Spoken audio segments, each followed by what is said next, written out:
Hello, good evening, welcome to a brand new week on Brett's All-Time Radio Show. A huge thank you for joining me once again for our regular Monday night visit to those dusty studio archives of old-time radio shows right here at my home in the southwest of the United Kingdom. I hope you've had a good start to the week. I hope it's been a good Monday. It's all been going on, really. We've done a bit of shopping, and I've done a bit of work, and I've been working on my next famous five-star book. So we've got Danger in the Spanish Sun, which is a bit of a famous five-star adventure, and I've just about finished the second book. But I'm going to get Vicky to proof it for me because, well, you know what it's like when you're writing a book. I'm sure you've all written a book, and I do tend to find out that it's just sometimes I can get a bit mixed up as I go. So getting another set of eyes on it is always good. I'm always looking for people to review my stuff, so if you're interested, just drop me a little line. I'd really appreciate that.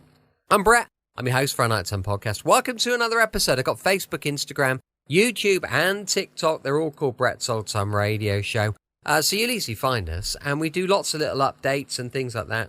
100%, I think you should check it out.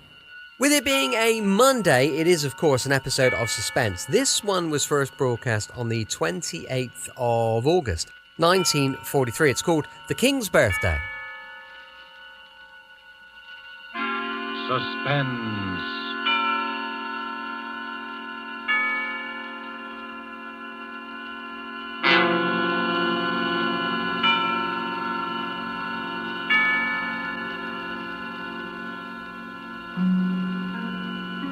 This is the Man in Black, here again to introduce Columbia's program, Suspense. Tonight, in one of her rare radio appearances, we bring you one of Hollywood's most idolized personalities, Miss Dolores Costello. With such noteworthy and distinguished players as Mr. Martin Koslick, Mr. George Zucco, and Mr. Ian Wolfe, Miss Costello appears in A Story of Today, played against the background of the New Order in Europe. The story of an oppressed people who use strange and effective methods in dealing with their oppressors and with traitors. The story tonight is called The King's Birthday and was written by Corporal Louis Pelletier, A.U.S. And with the performances of Dolores Costello as the Danish Countess Elsa, of Martin Koslick as the Nazi Gauleiter, Reichman, of George Zucco as Dr. Erickson, and of Ian Wolfe as old Peter of Cronwald Castle, we again hope to keep you in suspense.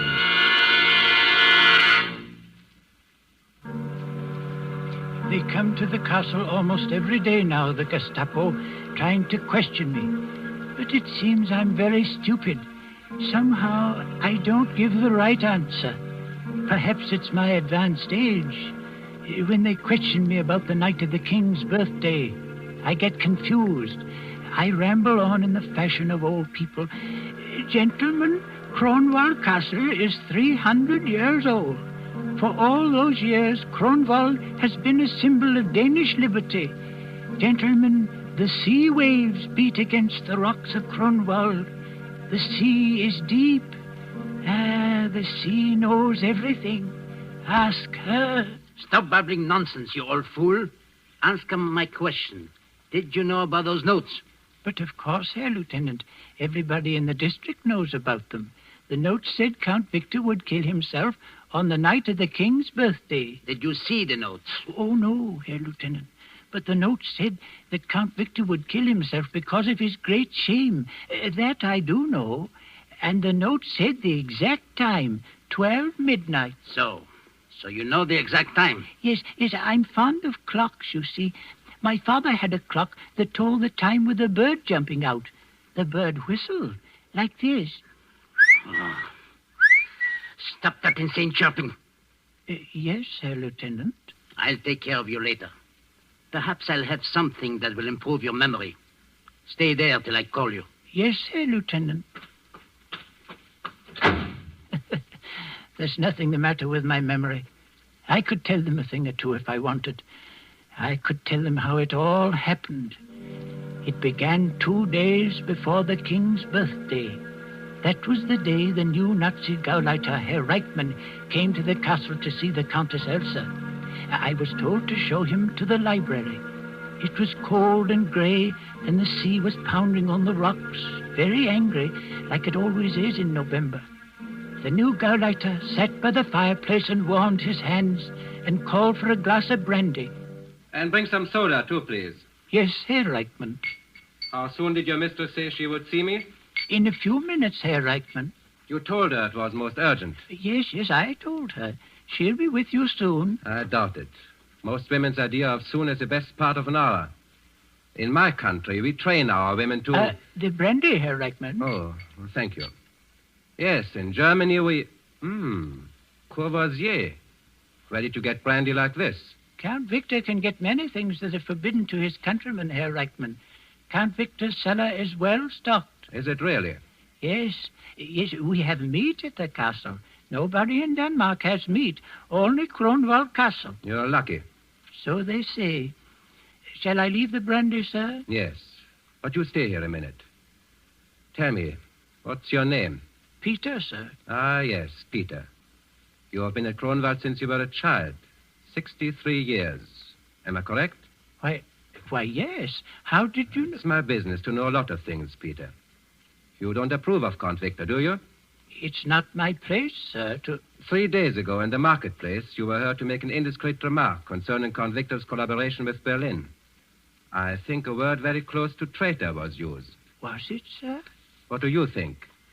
I think, Herr Reichman, the fire is in need of some more wood. If you'll excuse me, I'll get some. Do, by all means. And Peter. Yes, sir? Tell your mistress that I do not intend to spend all afternoon here. My business is urgent and You may tell the Countess yourself, sir.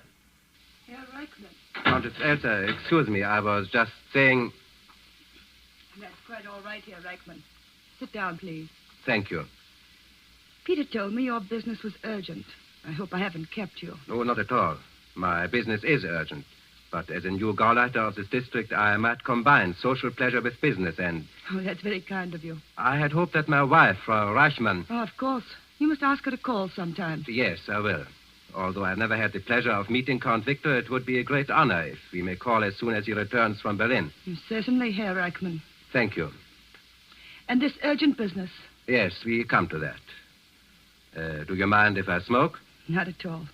A good cigar always makes unpleasant things easier to tell. It sounds almost as if you had rehearsed that line on the way to the castle, Herr Reichman. I did. And since it was ineffective, I'll be blunt, Countess. I prefer it.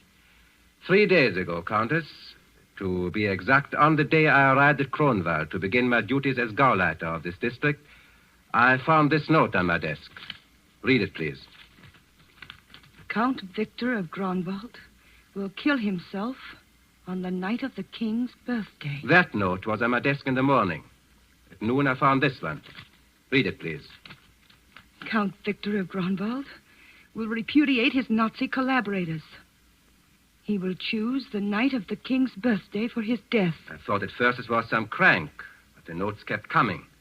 Then I heard that everybody in the district believed what the note said. In every house and shop and farm, they are saying that Count Victor is going to kill himself. You see why I said my business was urgent. Yes, I see. It's not that I have the slightest fear for the Count's safety, but the writer of these notes must be found and treated with severest penalties. You have no fear for my husband's safety? Of course not. Certainly no anonymous letter writer could force the Count to take his own life. I wonder. What do you mean? You wish me to be frank with you? Naturally. You know that my husband is hated by the whole countryside? What of it? People here are too stupid to know what's good for them. Perhaps. But the writer of these notes seems to be a little less than stupid. You think so? If you knew Danish history, Herr Reichman, you might agree. For hundreds of years, the night of the king's birthday has been a special occasion at Grunwald. On that night, the castle renews its pledge of loyalty to the king and to Denmark's freedom. A very theatrical gesture. Quite. But if anyone wished to remind Count Victor... If someone wished to remind the Count that he had chosen our glorious Führer for his leader... Yes. The night of the king's birthday would be, shall we say, the psychologically correct time to do it. You reason well, Countess. I know my countrymen. Evidently. I can see how these notes would inflame their imagination. If Count Victor were to take his own life as a public repudiation of his present political bonds, the whole country would be stirred to its depths. I see.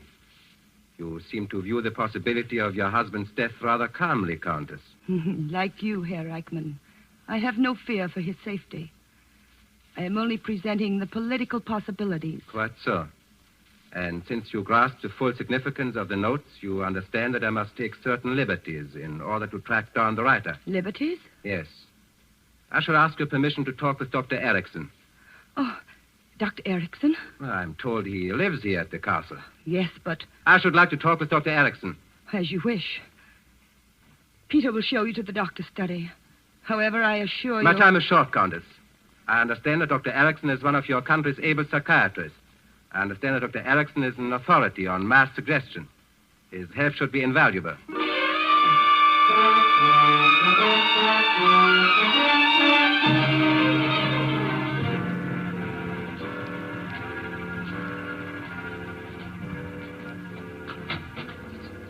Dr. Erickson. Yes, Peter. Show the gentleman in. Sit down, Herr Reichman. Don't be alarmed about these mice. I'll remove them just as soon as Herman here gets through the maze. Watch him. He's really quite clever. I've been trying him on liver extract and... Ah, he made it. Good night, Herman. Now, off to bed.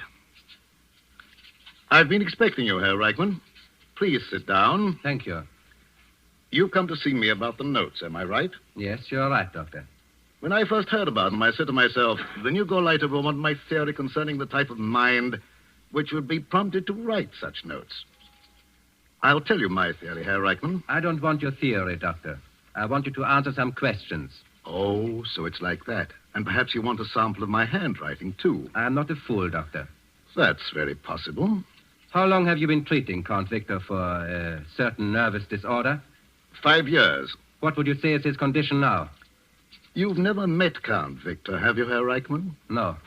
When you talk with him, you'll see no outward sign of his malady. It manifests itself only during periods of despondency.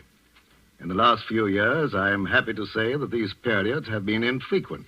Count Victor depends a good deal on you, doesn't he, Doctor? Perhaps I've almost cured him. In return, he's given me this laboratory and money for my experiments. But you do have a great deal of influence on his mental processes. Yes, Herr Reichman, I do.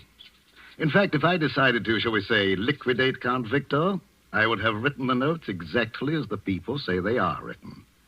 Like all nervous people, the Count would be highly susceptible to such mental attack. That's what you wanted me to say, isn't it? Yes. We know then where we stand. Almost. One thing more I'll ask you, Doctor. Count Victor had a brother who left Kronberg when Denmark was occupied by our troops. That brother, Christian, is now known to be working with the Danish underground. Formerly, he was one of your students at the university. Is that right? Christian was one of my most brilliant students. Do you know where he is now? No, I don't. And neither does your Gestapo.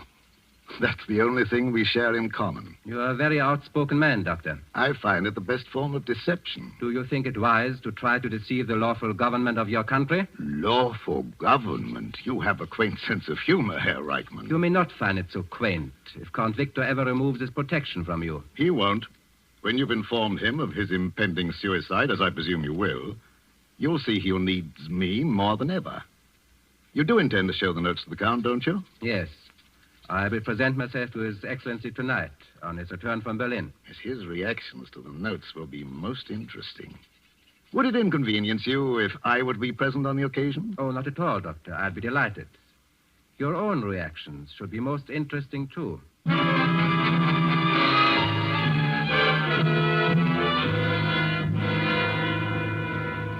Dad? That's what the people think, eh? They think they can kill me with words. They can't do that to me, can they, Doctor? Easy, Count Victor, easy. Look at this childish note. Count Victor will kill himself on the night of the king's birthday. Because of his great shame here, I'll great shame them, all right. They'll see that... Doctor, a little of the brandy, please. Yes, of course, Count Victor. Now, you mustn't upset yourself. Who's upset? The whole thing is completely nonsensical, completely. Of course it is. Ask Herr Reichman. His police have practically caught the writer of the notes, haven't they, Herr Reichman? Practically, Doctor. You have nothing to worry about, Count Victor. You see? Doctor, Tonight, if I need a sedative. Certainly, Count Victor. I'll show them. I'll give them a dinner here on the night of the king's birthday. Everyone will hear about it. They'll see who's afraid. I'll give a dinner. Herr Reichman, will you be my guest at dinner? With pleasure, Count Victor. I'll light up this whole castle like a Christmas tree. And Elsa, you'll wear that gown you wore at the palace and your jewels. You understand? You'll wear all your jewels. Yes, Victor. Kill me with words, eh? If it's words they're after, I'll give them words. Herr Reichman, I'll make a statement to your newspapers the night of the king's birthday. I'll stuff words down the people's throat. Yes. And there's someone in particular who'll read what I have to say. My brother, Christian. I want him especially to read it. Herr Reichman, have you ever seen my brother? No, Count Victor. His picture was in that empty frame up there next to mine. I destroyed his picture. Victor, you're getting excited.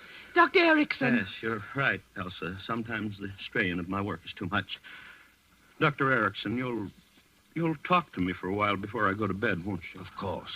Talk to you, Count Victor? Yes, the doctor has a way of calming my nerves. It's slightly hypnotic, isn't that it, Doctor? You might call it that, Count Victor. Count Victor, I'd strongly advise... No, it's the only thing that helps me. I just go quietly to sleep while the doctor talks. But, Count Victor... Good night, Herr Reichman. I'll expect you here for dinner on the night of the king's birthday. Of course, Count Victor. Elsa, Yes, Victor. they can't hurt me with words, can they? No, Victor. They can't hurt me if I don't listen, can they? If I shut my ears, I'll be all right. That's it. Shut my ears. I won't listen. I won't listen. I won't listen. I won't listen. I won't listen.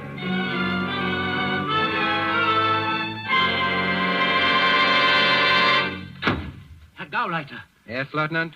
while you were out to lunch... You needn't tell me. It's another note. Yes, Herr Gauleiter. Where did you find it this time? I hesitate to... Speak up! Speak up! I found it, Herr Gauleiter, in the pocket of my own tunic when I was about to go on duty. Never mind the details. I found one of them under my pillow this morning. Count Victor called me and said there was one delivered with his morning paper. The farmer came in here at 8 o'clock. He found one nailed to his door. Lieutenant, it has got to stop. Yes, Herr Gauleiter. Just as our Führer says. If you tell a lie often enough, everybody believes it. That's true, Herr Gauleiter. Is it? Well, as the Gauleiter says... Do you believe Count Victor will kill himself? Oh, no, Herr Gauleiter. Neither do I. But the Countess was right about one thing. If he did kill himself after all these notes, the effect on the people would be electrifying. But you just said that... I'm talking about effects, Lieutenant.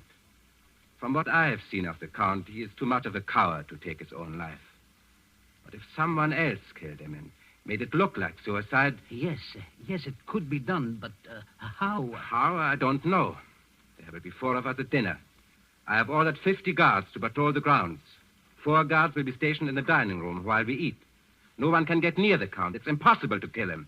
But in this strange country, you can't even trust the impossible.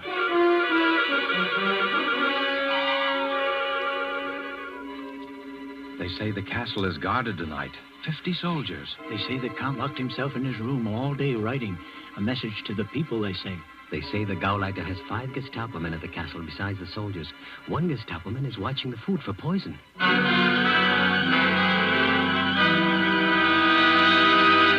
Wait a minute, you. Taste that wine before you bring it into the dining room. What did you say, sir? I said taste that wine. Oh, taste it. Why, of course. Ah, it's very good, sir. Did you doubt its quality? Don't be insolent. All right. You may take it in. Thank you, sir. And if there's any left after they're through... Oh, I'll take care of you, sir. Ah, more wine. Good boy, Peter. Set it right here. We'll drink another toast to the king. Well, Victor, I think we've drunk enough to... Oh, nonsense. This is the king's birthday dinner. We've got to drink to the king. Oh, Peter, Yes, sir? did they make you taste that wine before you brought it in? Yes, Doctor, they did. What's this? What's this about tasting wine? A simple precaution of mine, Count Victor. I hope you don't mind. Mind? No, I don't mind, but you don't think that... Now, Victor, don't get upset. Oh, Elsa, for the love of heaven, stop repeating that inane phrase. You've been saying that all through dinner. I'm not upset. I just want to know what's going on. What have I got to be upset about? You're more nervous than I am. I can understand the Countess's feeling, as this is the first dinner I've ever had with 4 soldiers observing my digestive processes. Don't you think, Herr Reichman? I must insist, Doctor, that the soldiers remain. Well, at least ask them to sit down. Gefreiter, Yes, Herr Gauleiter. your men may be seated. Thank you, Herr Gauleiter. Yes, and Peter, go get some wine for the soldiers. Yes, sir. Yes. Everyone will have more wine, Peter. We're going to toast the king. What time's it, Doctor? 5 minutes to 12, Count Victor. And I'm still alive. Peter, it's 5 minutes to 12, and I'm still alive. Go get the wine, Peter. Yes, sir. You know, Peter tells me everything they say down at the village. The people say I have 5 minutes to live. So, Peter tells you the village gossip. Oh, yes. He knows everything. It was Peter who discovered most of the notes and brought them to me. He brought you the note? Oh, yes, and the last one said that Now, what did it say? Victor, can't we talk about something else? Why?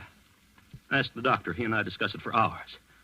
Well, the doctor told me about some sect over in the West Indies that disposes of an enemy by simply writing the victim's name on a piece of paper and sending it to him. Same sort of nonsense is being tried on me. Isn't that your theory, Doctor? Well, Dr. Erickson, in view of the Count's nervous condition, don't you Herr think... Gauleiter, my private life is my own affair. When you work for the Reich, Count Victor, you have no private life. I repeat, Dr. Erickson, in view of the Count's nervous disorder... As the Count's personal physician, I prescribe my own remedies. To know the truth about occult practices is the best way to guard against them. But surely you don't think that... In Haiti, Herr Reichman, I saw a man die after receiving a note with his name on it. I don't explain it. I tell you a fact. You see? It's possible. It's a fact. Well, I could be murdered with pen and ink. It could be done in exactly 3 minutes if my watch is right. Yes. 3 minutes to live. Where's Peter with that wine? Victor, if you will excuse me, I have a headache. You stay here, Elsa. No one leaves this room till midnight. Gefreiter! Yes, Herr Gauleiter.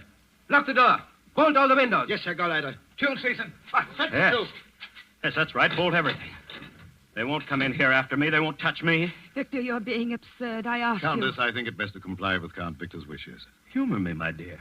Humor me. Now, you'd never forgive yourself if you treated me unkindly during the last 2 minutes of my life.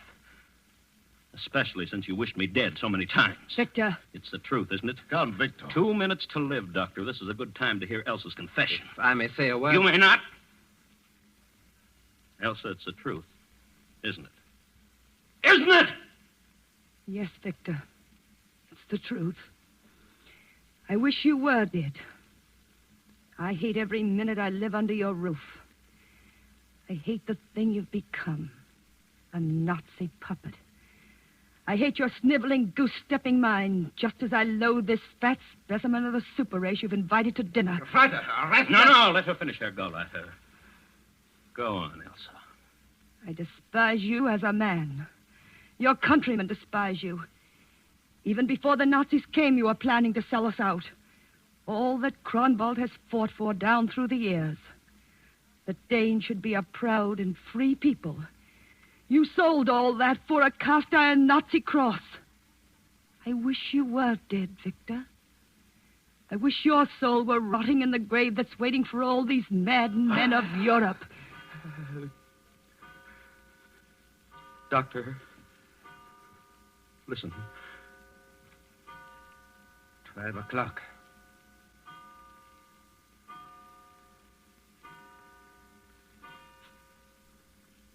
May God grant wisdom to our king and freedom to our people. May Kronwald always keep the faith. Who turned out the lights? Who turned out the lights? Gefreiter, I hear a door opening. No, Herr Gauleiter. My hand is on the door. It is not moving. Yes? Gefreiter! Count Victor of Kronwald. I hear you. Who is speaking? Victor, this is your time. Are you ready? I am ready. Now you die like a soldier, Victor. But your name will live on. Victor! Don't do it, Victor! Goodbye, Elsa. Victor!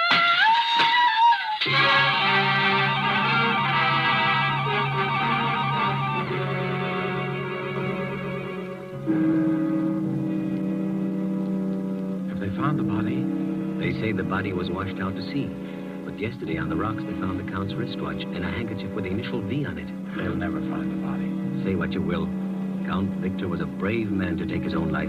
Yes, he showed those Nazis a Dane could die for honor. You know what the Nazis say? They say someone forced the Count to kill himself. Well, how could you force a That's man what the Nazis say. And listen, they've arrested old Peter. They're trying to make old Peter talk. Peter won't talk. But if he did, I bet he could tell them a thing or two.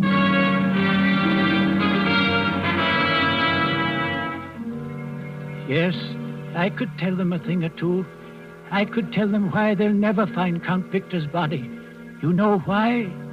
Because Count Victor didn't jump out of the window. How could he? Count Victor was dead 6 days before the king's birthday. No, I didn't kill him. He was shot through the head by his own brother Christian the night he came home unexpectedly from Berlin, 6 days before the king's birthday. Yes, I worked with the underground, and so did the Countess and Dr. Erickson. That's why Christian came here to see us. When the Count returned unexpectedly, Christian decided to try to reason with him. They quarreled and, well, Christian eliminated the slimiest traitor Denmark has ever known. It was then that Dr. Erickson got the idea for the notes. Christian, we've got to try it. This new Gauleiter has never seen Count Victor. You'll pose as the Count and we'll stage your suicide. The moral effect on the people will be tremendous. Christian agreed, and we started sending the notes. The rest was easy. We all played our parts, and Dr. Erickson coached us on the exact thing to do at 12 midnight. At the last stroke of 12, Peter will turn out the lights from downstairs. You've got that, Peter? Yes, Doctor. Then what do? I go through the passageway that leads to the hidden door in the dining room fireplace. I open the door and call out, Count Victor, this is your time. Are you ready? And you, Christian? I say, I am ready. I call out, don't do it, Victor. Don't do it. Then I break one of the windows. And you, Christian? I go through the fireplace door and disappear. Yes. And Count Victor of Kronwald has died for his country.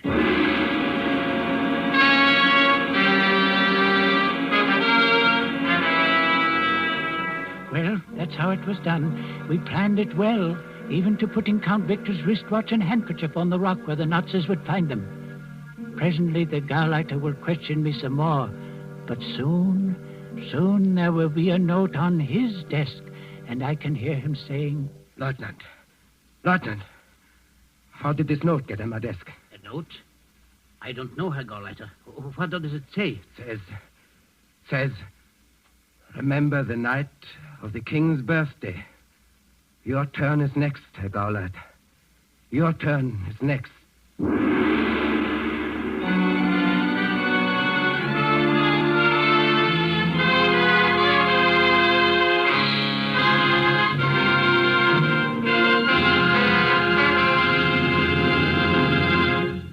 And so closes The King's Birthday, starring Dolores Costello with Martin Kozlik, George Zuko, and Ian Wolfe. Tonight's tale of Suspense. The producer of these broadcasts is William Spear, who, with Ted Bliss, director, Lud Gluskin and Lucian Marowik, conductor and composer, and Corporal Louis Pelletier, radio author, collaborated on tonight's Suspense. This is your narrator, the Man in Black, who conveys to you Columbia's invitation to spend this half hour in suspense with us again next week. Suspense will be heard at a new time, Thursdays at 10:30 Eastern War Time and 7:30 Pacific War Time. Perhaps you will want to note this down. The new time for Suspense will be Thursdays beginning next Thursday at 10:30 Eastern War Time and 7:30 Pacific War Time. Our play next Thursday will be The Singing Walls, based on a story by Cornell Woolrich. This is CBS, the Columbia Broadcasting System. Welcome back. Hope you enjoyed our latest adventure with Suspense. And don't forget, we'll be back tomorrow with Sherlock Holmes and Dr. Watson, going live at 5 p.m. UK time. As I mentioned many times before, we've got books for sale on Amazon. Please check them out. Go and look for Danger in the Spanish Sun, and you'll be able to click on my name and you'll find all of our little bits and pieces from there. Thanks for listening. I'll be with you 7 days a week, each and every week, and I'll see you tomorrow on Brett's Old Time Radio Show. Love you. Bye.